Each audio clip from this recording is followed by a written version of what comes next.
Hey everybody, Blues Matt here with another video for you. Today I want to talk to you about some of the creative things you can do with a Samsung Galaxy Note 2 smartphone. I really like this thing. Before I get started with the creative things you can do with the phone, I gotta say, the screen on this phone is huge. It's 5.5 inches diagonally. Another really nice feature of this phone is that you can take the back of it off and you can install a micro SD card right there if you want to expand the phone's memory. You can also get to the battery and replace that if you need to. So another nice feature is that you can take the back of the phone off and install this back, which has a front cover attached to it. It keeps the phone very thin and still very light, yet gives you this front cover flap to help protect the screen.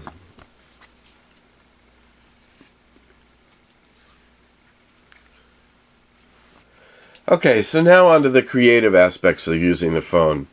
What I really enjoy is using this stylus, which is stored right in the bottom corner of the case. It's actually called an S Pen. The phone is very smart. It knows that when you withdraw the S Pen from the corner here, it puts a little icon on the top row of the screen letting you know that the S Pen has been removed, and it brings up this little window here. Now the app that I use quite a bit is this one right here. So if I just tap on it, it opens up a blank document, and from this blank document I can draw and I can add text to my drawing. So we start off right here in drawing mode. If I tap this button again, it brings up this little pen settings dialog box where I can choose different colors. I can change line widths. So let me just go ahead and make a couple of choices here, and I'll just create a quick drawing.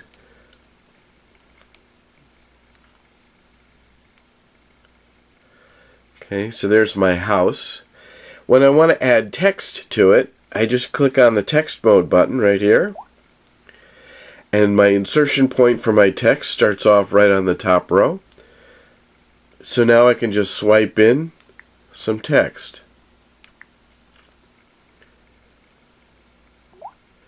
So now I've got a drawing and I've also got text all in the same document, and you can see I created it very, very quickly. Once I get done with my document, I can share it by pressing the menu button, choose Share Via, and in this case I probably want to share it as an image file so my recipient sees an exact duplicate of the document that you see on my screen. So I choose Image File, and then it gives me some choices about how I want to share it. I can email it, I can text it, I can post it online, a whole bunch of different choices here. This is really, really powerful stuff. I use this quite a bit. So this is referred to as the S Pen, and it's stored right down here. And this application that's running is actually called S Note. Okay, so let's start a drawing. A new drawing. We'll take the pen out again. There's the icon indicating the pen's been withdrawn from the case. We're going to tap on our little app here. Start up with a brand new document. This time we'll start by entering in text. So we'll do it again. My dream house. I can tap on the pen settings, tap on them again. I'm going to choose black. A fairly thick line. Tell you what, let's choose blue this time. We're going to make the line fairly thick. So now I'm going to draw and paint in a solid blue square, and I'll put kind of a roof on it. Let's tap on pen settings again. This time I'm going to tap on red. Keep the line pretty thin, then I'll make it a little thinner, a little easier to control. Put a little chimney right here.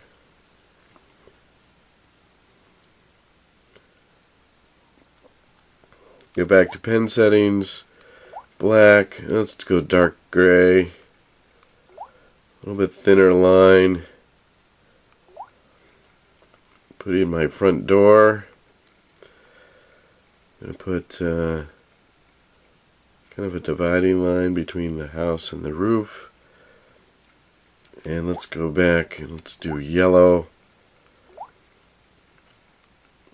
Create some windows of light coming out from the inside.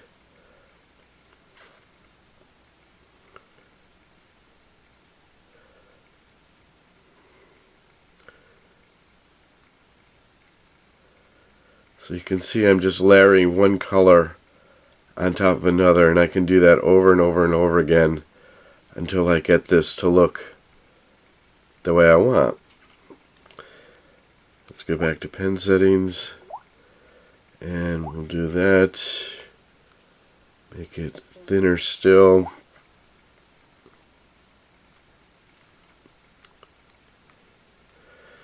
Okay, and maybe some little puffs of smoke coming out of the chimney. Okay, so you get the idea. So let me go ahead and tap on save. It brings up a little save dialog box, and here I can name it. So we'll call it my dream house in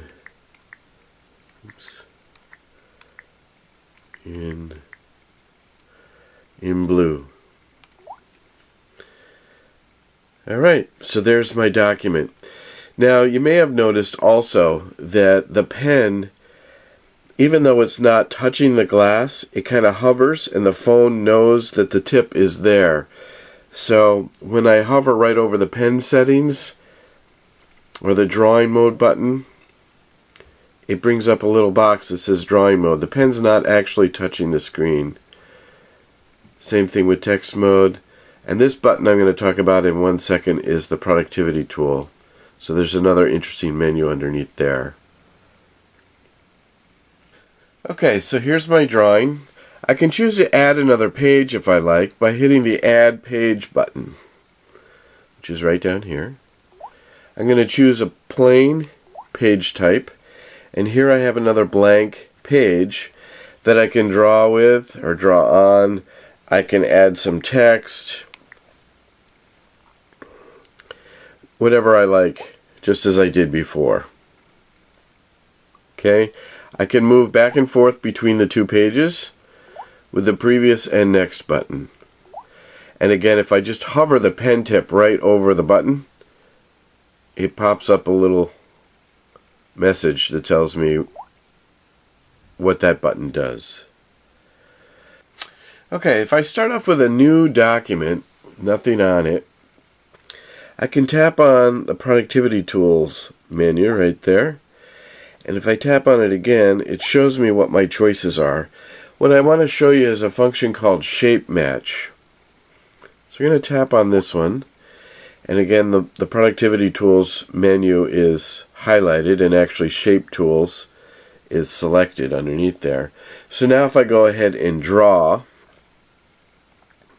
with the pen and I draw a standard shape like a square, Shape Match is going to interpret what I've drawn and straighten out the lines for me.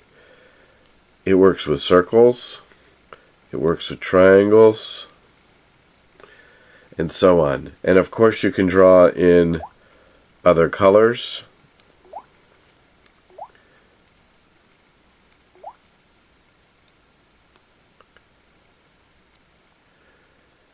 Oh, see, now that time it didn't correct the lines because I forgot to tap on the Shape Match item. So let's undo. We'll tap on Shape Match, and we'll try that again. And that time, because Shape Match was enabled and actually selected to be used, it straightened out my lines. So Shape Match is pretty nice if you want to draw a little bit more accurately. Okay, so here's another blank document, and we'll start in text mode, and there's my keyboard, and you probably noticed before that I was actually swiping in text. So if we take a closer look at that, I can enter in text by tapping each letter individually, hitting return to jump down to the next line, or what's much faster, I find,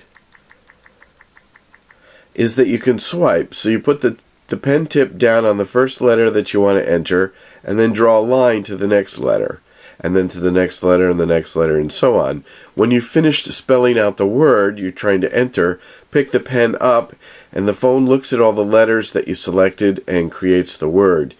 If, for example, it picks the wrong word, you'll be given some other choices, and you can always correct it manually. So let me enter in some text and we'll see how it does.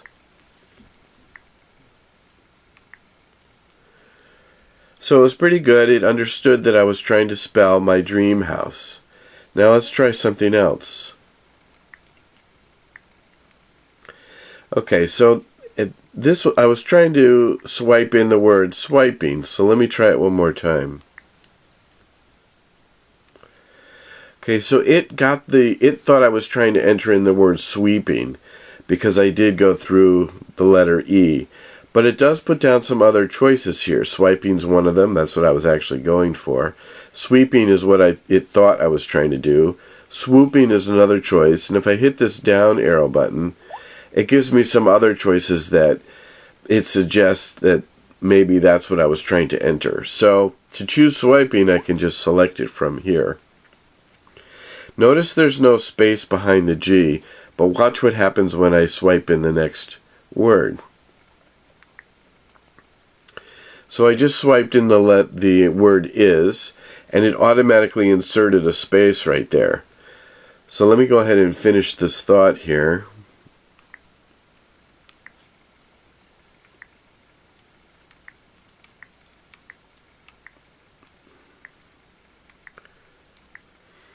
Okay, so swiping is very fast once you get the hang of it.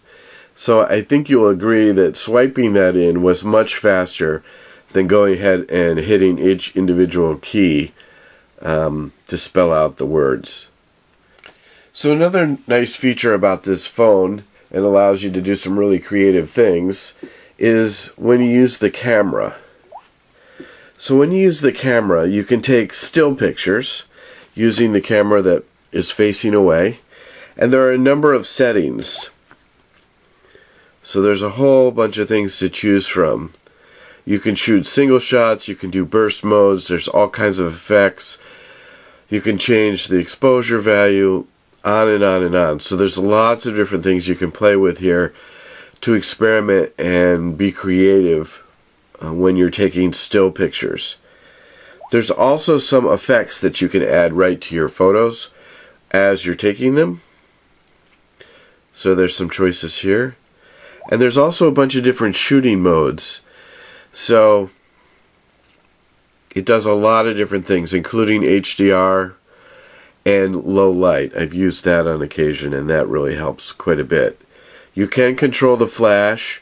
You can turn it off, you can turn it on, or you can let it decide if it should flash the flash or not. So the camera is very flexible. Of course, you can switch to the front-facing camera if you want. Right now we've got the rear-facing camera on. If you want to shoot video, you just slide this little switch over, and when you choose that, it brings up a little box here, and it gives you 4 different choices for the kind of video you want to shoot. Normal video is normal speed video, so you'll see the playback. The played back video will be at the same speed that you shot it at. This one allows you to shoot video that's of the right size for texting. This one shoots video so that when it's played back, it appears like it's in slow motion. And this one's the opposite. The video you shoot appears to be running in fast motion. Slow motion, to me, looks like it slows it down by half. So it shoots twice as many frames, and then when it plays it back at the regular frame rate, it appears as if the video is in slow motion. And it's the opposite for the fast motion video.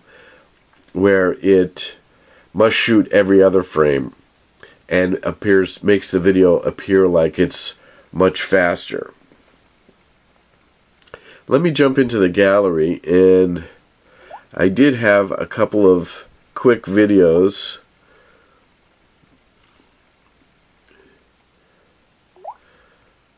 So here's a waterfall. Now that's in slow motion.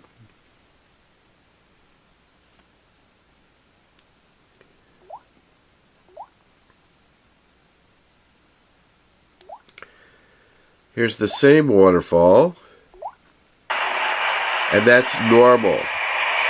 And when you're shooting in normal mode, as you can hear, you also get audio. But you don't get audio when you're shooting in slow motion or in fast motion. And let me choose, that's also slow motion.